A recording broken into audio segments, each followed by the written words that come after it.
اس لیے فرمایا التائب من الذنب کمن لا ذنب لہ، گناہوں سے توبہ کرنے والا ایسے ہوتا ہے جیسے اس نے گناہ کیا ہی نہیں کبھی۔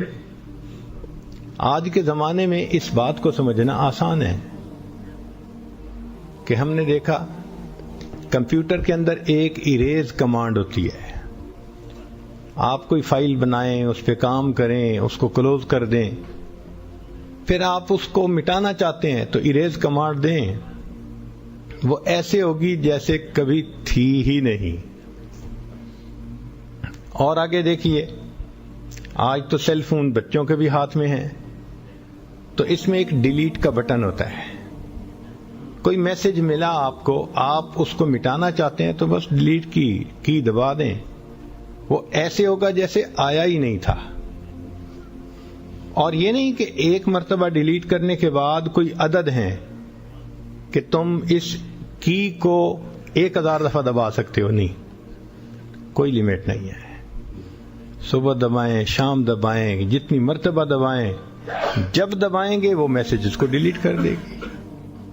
توبہ بالکل اسی طرح کہ پروردگار عالم جانتے تھے کہ میرا بندہ کمزور ہے، اس کو شیطان بہکائے گا، نفس بھٹکائے گا، تو گناہ کر بیٹھے گا، تو اللہ تعالیٰ نے ہر بندے کو ڈیلیٹ کی دکھا دی، اس کا نام ہے توبہ۔ جب غلطی ہوئی ڈیلیٹ کی دبا دو، وہ گناہ معاف ہو گیا۔ تو جب پروردگار عالم توبہ قبول کرتے نہیں تھکتے تو ہم توبہ کرتے کیوں تھک جاتے ہیں بھائی؟ شیطان کی ایک چال ہے، وہ ذہن میں یہ ڈالتا ہے یار گناہ تو مجھ سے چھوٹتا نہیں، توبہ کا کیا فائدہ؟ نہیں، توبہ کا پھر بھی فائدہ ہے کہ اس وقت جو گناہ ہوں گے وہ تو معاف ہوں گے نا، تو فائل کلیئر ہو گئی نا۔ پھر گناہ ہوا پھر توبہ کر دیں، پھر گناہ ہوا پھر توبہ کر دیں، اس کو کلین کرتے رہیں۔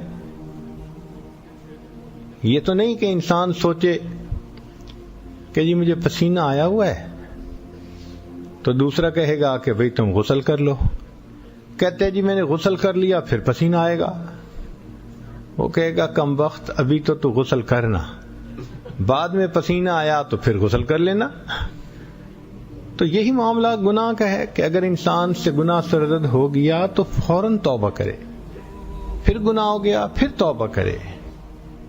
شیطان اگر بہکانے سے باز نہیں آتا، ہم اللہ تعالیٰ کے در پر توبہ کرنے سے باز کیوں آئیں؟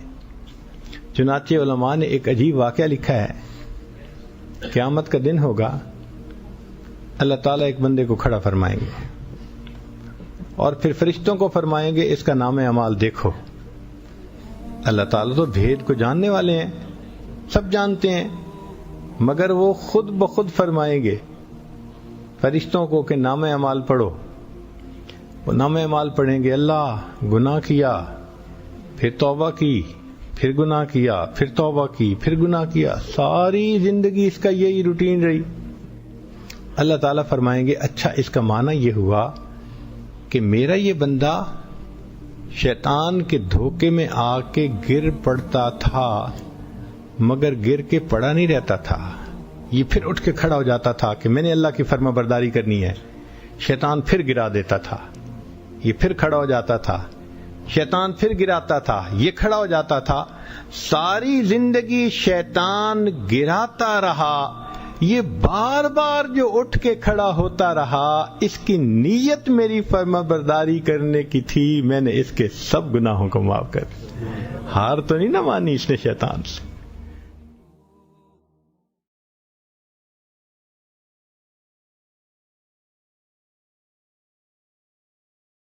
لا الہ الا اللہ محمد رسول اللہ علیہ صلاة اللہ وآلہ والأحبہ۔